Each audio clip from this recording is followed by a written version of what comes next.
Hello friends, welcome to English minds.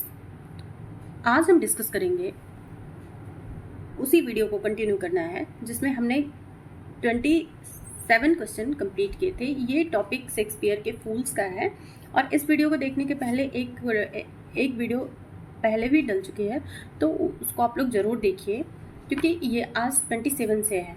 और जहाँ तक मुझे लगता है कि कैरेक्टर से कोई भी क्वेश्चन आएगा तो मिस नहीं होगा आपको। So today's very first question. The fool represent philosophical pessimism and irony. Which fool? Epimenides. Option A is correct answer. एपोमेंटस जीवन के प्रति निराशावादी और व्यंग्यात्मक दृष्टिकोण का प्रतीक है। एंड एपोमेंटिस है किसमें? ये टिमोन ऑफ एथेंस में है। एथेंस में reflects philosophical pessimism and cynicism. He scorn flattery and sees mankind as greedy and corrupt. Next question है आपका, which play features the clown who jokes about time and virginity. Means ऐसा ये इसमें कौन सा प्ले है जिसमें जो क्लाउन है वो जोक्स करता है, किसके लिए? टाइम और वर्जिनिटी दोनों के लिए। तो option A is correct answer, all's well that ends well. यह पात्र समय और स्त्री संवेदनाओं, मतलब वर्जिन का मतलब बिल्कुल ही नहीं होता है कि जो आप कॉमन टैबूज होते हैं, नहीं। वर्जिनिटी तो आपके शब्दों में हो सकती है, आपके बिहेवियर में हो सकती है, आपके नेचर में हो सकती है, आपके कर्मों में हो सकती है। वर्जिन मीन्स होता है प्योर। तो इस पे एक क्या करता है, वो है तो क्लाउन बट ये समाज के बड़े बड़े टैबूज को ध्वस्त करता है। लवाचे, कौन बोलता है ये? Lavatch. The clown jokes about time and virginity, mocking moral hypocrisy at the French court. He represents the worldly wise satirist among fools. Next question है आपका, in King Lear, the fool uses riddles in song 2. यह पात्र लियर की अंधी मूर्खता को क्या करता है? उजागर करता है ना। तो expose Lear's blindness and folly. Option A is correct answer. In the King Lear the fool uses songs, riddles and sharp wit to make Lear realise his foolish decisions, especially about Cordelia. क्योंकि Goneril और Reagan तो flattery कर रही थी ना। Next question है आपका,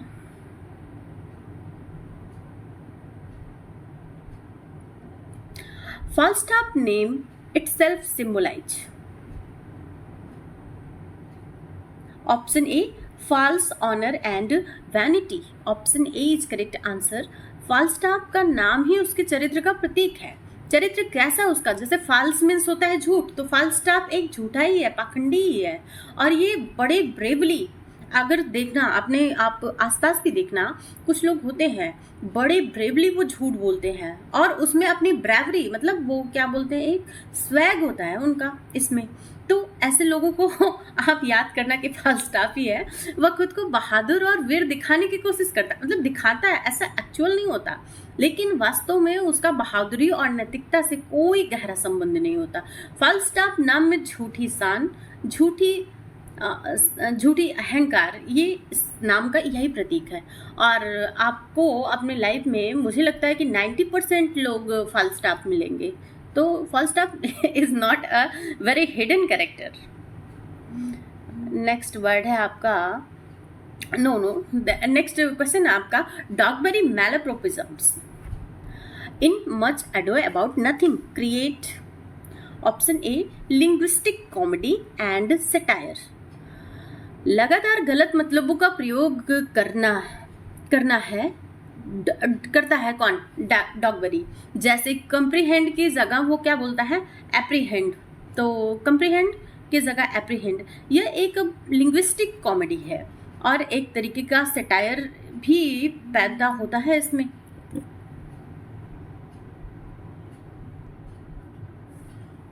तो उसकी गलतियां मनोरंजन के साथ साथ क्या है ना कि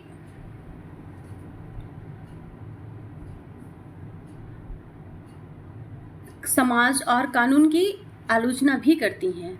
डॉगबरी की भाषा की गलतियां हास्य और व्यंग पैदा करती है। जैसे लोग हिपोक्रेसी में बिलीव करते हैं ना कि साथ साथ कानून और समाज की कोई भी रीति है आपके टर्म्स एंड कंडीशन के अकॉर्डिंग वो अच्छी है और या बुरी है। तो आपके पैटर्न हो सकता है किसी और को वो फॉलो करने में प्रॉब्लम हो सकती है ना, तो आप अपनी बारी है तो आप कंफर्ट हो, दूसरे में कंफर्ट नहीं हो, तो ये उसका एक तरीके से ये मैलअप्रोपोजम ही है। और ऑप्शन नेक्स्ट क्वेश्चन है आपका, the clown in the winter's tale is mainly a rustic peasant type. The winter tales में क्लाउन एक रस्टिक पात्र है। वह शाही जीवन या जटिल राजनीतिक घटनाओं से कोसों दूर है। सीधे सीधे हास्य के लिए वो मौजूद है। और हम तो पढ़ ही रहे हैं ये कैरिकेचर और ये क्लाउन्स के बारे में। उनकी भाषा और व्यवहार ग्रामीण जीवन को दर्शाते हैं और वो जो कैरेक्टर है वो उसका प्रतिनिधित्व करता है। कैसा? रस्टिक लाइफ का। नेक्स्ट क्वेश्चन है आपका, the fool in King Lear's, calls Lear. Option A, an old fool before thy time. Fool Lear की मूर्खता और जल्दीबाजी को इतने कॉन्फिडेंटली दर्शाता है। यह लाइन लियर को उसकी गलतियों का क्या ना मिरर दिखाती है और उसकी उम्र और विवेकहीन निर्णयों का मजाक उड़ाती है। जैसे आप छोटे बच्चे हो तो समझ में आता है कि चलो भाई अगला फ्लैटरी कर रहा है तो आप नहीं समझ पा रहे हो, बट आप ऐसे एज में जब आप अपने उसके एज के लास्ट, इसीलिए कहा गया है कि एज कोई नंबर नहीं, age is just a number, क्योंकि अगर आपके पास सेंस नहीं है तो आप बूढ़े होकर के भी समझदार नहीं हो सकते, आपको फ्लैटरी ही अच्छी लगेगी। और एज आपकी कोई भी हो, अगर आप सिंसियर हैं तो सही और गलत की पहचान होगी ही होगी। तो नेक्स्ट क्वेश्चन है आपका, Touchstone name metaphorically means one who amuse without purpose, one who mocks religion. नहीं, टच वुड, टच स्टोन ये है ना one who test truth and character. Touchstone का मतलब है वह पत्थर जो सोने की शुद्धता का जांच करता है। शेक्सपियर ने इस नाम को इस पात्र के लिए चुना क्योंकि टच स्टोन समाज और मानव व्यवहार की सच्चाई को उजागर करता है। टच स्टोन का एग्जैक्ट मीनिंग क्या है कि सत्य और चरित्र को परखने वाला पारखी, कॉन्नोसॉइड। नेक्स्ट क्वेश्चन है आपका, Falstaff mockery of honour occurs in which scene? Option A, his soliloquy before Shrewsbury battle. फाल्स्टाफ युद्ध से पहले सोलिलोक्वी में ऑनर का मजाक बनाता है। वह कहता है कि ऑनर खाने पीने का कुछ नहीं है और मृत्यु के समय इसका कोई महत्व नहीं है। ये क्या है? एक तरीके का व्यंग है। फाल्स्टाफ युद्ध से पहले ऑनर के हिपोक्रेसी को दिखाता है।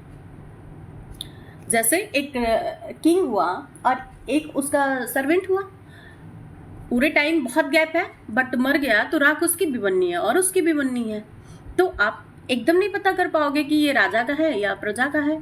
तो ऑनर का कोई बहुत इतना मतलब भी नहीं होता है लाइफ में अगर आप सेटिस्फाइड नहीं हो, आप अच्छे कर्म नहीं कर रहे हो। The full wisdom is most clearly seen in his ability to. Option A, the tell truth under the guise of jest. Fool Shakespeare में अक्सर सच बोलते हैं, ऐसी बातों को बोलते हैं जो मजाक के रूप में दिखता तो है बट सच हो जाता है। जैसे आपको कोई बहुत अच्छा नहीं लिखने पढ़ने वाला मिला और आपने बोल दिया आप तो कालिदास हो भाई, और कोई आप कि बहुत काट लिया है, मतलब बहुत नुकसान पहुंचाया है, तो फिर आप बोलो आप तो हरिश्चंद्र हो भाई, कर तो रहे हो मजाक, बट उसको बोल रहे हो कि हाँ भाई तुम्हारा यही मिरर है, ये मिरर है, इसमें अपने आप को देखो।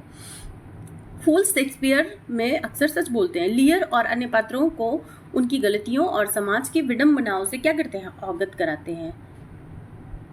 नेक्स्ट क्वेश्चन है आपका, which clown acts as a go between for lovers? Option C Touchstone, as you like में इट में रोजालिंड और सीलिया, रोजालिंड एंड सीलिया के साथ जुड़ा है और अक्सर प्रेमियों के बीच संदेश वाहक का काम करता है। कौन? ये टच स्टोन किसमें है? As you like it.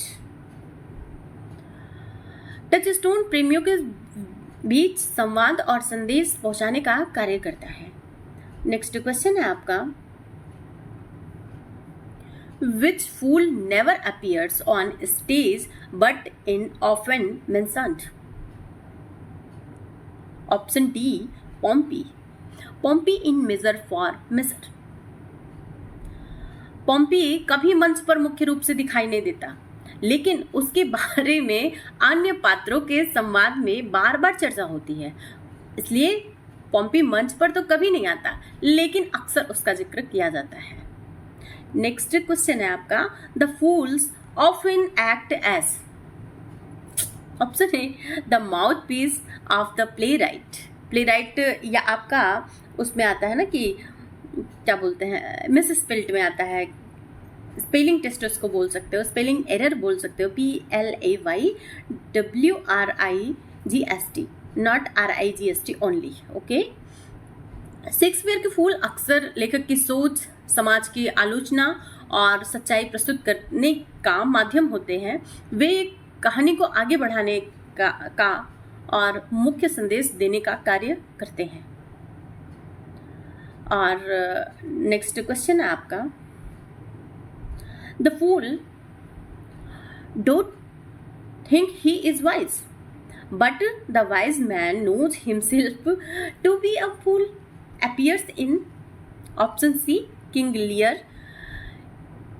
Shakespeare के किंग लियर में फूल के द्वारा बोली जाती है ये लाइन, मतलब इस लाइन को कौन बोलता है? जब फूल है तो आप इससे भी समझ सकते हो कि ये फूल बोला है। ये मानव बुद्धि और अहंकार पर क्या है, आयरनी है। फूल लियर को दिखाता है कि सच में वो समझदार वही है जो अपनी लिमिट्स जानता है, अपनी बाउंड्री सेट करता है,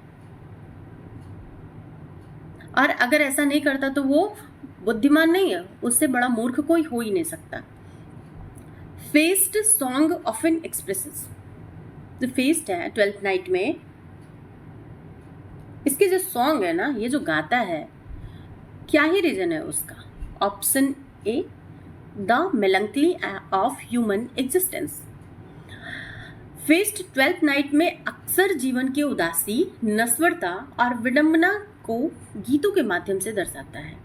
उनके गीत सिर्फ मनोरंजन नहीं बल्कि जीवन के गहरे सच भी उजागर करते हैं। फेस्ट के जीवन में मानव के विषाद और व्यंग को प्रकट करती है। जैसे आपको कोई गजल सुनाई दे या कुछ भी जो आपको पसंद हो, सॉन्ग हो, उसमें आप अपने लाइफ की झलकियां भी पाते हो, और जरूरी नहीं कि वो सिर्फ ऐसे ही होती है, कभी कभी वो जैसे वो बैलेड होती हैं और सारी चीजें होती है, तो उसमें आपको लाइफ से सिखा जाती हैं चीजें।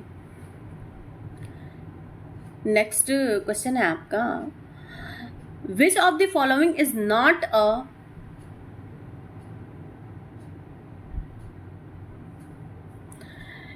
अ fool but often mistaken for one. इसमें ये बताया गया कि इसमें ये फूल तो नहीं है बट मिस्टेक करता है, तो ये कौन है? मालवोलियो। फॉल्स्टाफ है, कॉस्टार्ड है, डॉगबरी है। मालवोलियो ये 12th नाइट में है।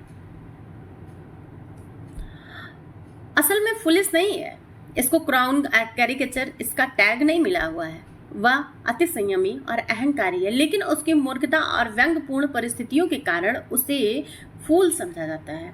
जैसे वो कहती है ना जूलियट कि नाम में क्या रखा है, रोज को अगर किसी दूसरे नाम से बुलाओगे तो दूसरा नहीं हो जाएगा, वैसा ही कुछ ऐसा है। तो मालवोलियो मूर्ख नहीं है, लेकिन वो मूर्खतापूर्ण कार्य करता ही रहता है अक्सर। Next question. The clown in Shakespeare often reflect. Option A, the social hierarchy inverted. Shakespeare के जो क्लाउन है ना, समाज की स्थिति को उलट कर दिखाते हैं। वे गरीब, निचले वर्ग या सामान्य लोगों की बात करते हैं और उच्च वर्ग की मूर्खताओं पर हंसाते हैं। क्लाउन अक्सर सामाजिक जो हायरार्की होती है ना, उसकी उल्टी छवि को दिखाने की कोशिश करते रहते हैं, जो कि सच भी है। नेक्स्ट है आपका, the fool's loyalty to Lear contrast with. Fool पूरी तरह से लियर के प्रति वफादार है, जबकि लियर की बड़ी बेटियां जो गॉनरिल है और रीगन है, ये कैसी है? कनिंग है, कपटी है, स्वार्थी है। इस विरोधाभास ने फूल की बुद्धिमत्ता और इस जो ये ऑक्सीमोरन है जो इसका, कि ये फूल की जो बुद्धिमत्ता और ईमानदारी इसमें स्पष्ट होती है। फूल की निष्ठा और गॉनरिल और रीगन की कपटपूर्ण स्वभाव के विपरीत है। मीन्स इसमें जो कॉन्ट्रास्ट किसके साथ दिखाया गया है? गॉनरिल और रीगन के हिपोक्रेसी पर। नेक्स्ट क्वेश्चन है आपका, in Measure for Measure Pompey serves as. यही है ना, कुछ देर पहले हम लोगों ने पढ़ा था कि इसके बारे में जिक्र तो जरूर होता है, लेकिन वो स्टेज पर नहीं आया। तो ये अभी क्वेश्चन आपको बोल रहा है कि Pompey serve as what? Option A, a comic observer of moral hypocrisy. Pompey हास्यपूर्ण तरीके से मानव और समाज की नैतिक हिपोक्रेसीज को उजागर करता है। यह ट्रेजेडी का हिस्सा नहीं बल्कि सटायर और कॉमेडी का माध्यम है। तो पॉम्पी क्या है? ऑब्जर्वर है ना, किसका? मॉरल हिपोक्रेसी का। Falstaff role in Henry IV satirize. Option A, the decline of knightly honor. फाल्स्टाफ के माध्यम से शेक्सपियर पुराने नाइटली ऑनर की व्यर्थता और उसकी गिरावट को दिखाते हैं। फाल्स्टाफ खुद बहादुरी और सम्मान के मूल्य का मजाक उड़ाता है। कुछ देर पहले हमने इस पे चर्चा की थी। फाल्स्टाफ पुरानी सूरवीरों और सम्मान की गिरावट पर व्यंग करता है। और नेक्स्ट क्वेश्चन है आपका,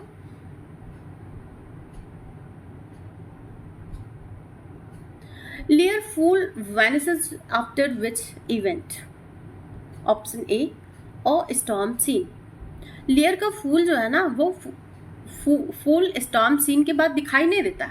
माना जाता है कि उसके संदेश और चेतावनी का काम पूरा हो गया। मतलब फूल तूफान के दृश्य के बाद गायब हो जाता है, फिर वो नहीं दिखता इस स्टेज पे। Shakespeare fools combine comedy with moral intelligence. We all know. Shakespeare के फूल्स हास्य के साथ नैतिक और तर्क भी प्रदान करते हैं।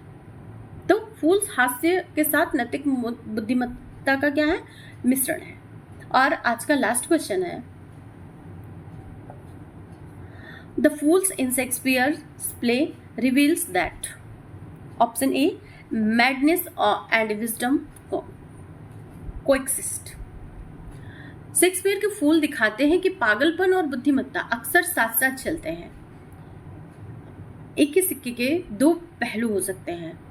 वे दिखाते हैं कि हास्य और व्यंग में गहरी समझ छिपी होती है। फूल्स यह प्रकट करते हैं कि पागलपन और बुद्धि साथ साथ हो सकते हैं। मतलब बहुत नैरो स्केप उसका रहता है कि मतलब बहुत ध्यान से आपको समझना पड़ेगा कि ये क्या है, क्योंकि बुद्ध तो बुद्ध है ही और बुद्धू भी बुद्ध बनने की कोशिश करते हैं। तो आज के लिए इतना ही। आगे 50 क्वेश्चन हम लोग फिर कवर करेंगे। और that's it. I hope you like this session. Thank you for watching. If you found this video helpful, don't forget to like, share and subscribe to this channel. Stay tuned for more informative content and make sure to hit the bell icon. Never miss any update. See you in the next video. Until then, thank you. Keep exploring, keep rising.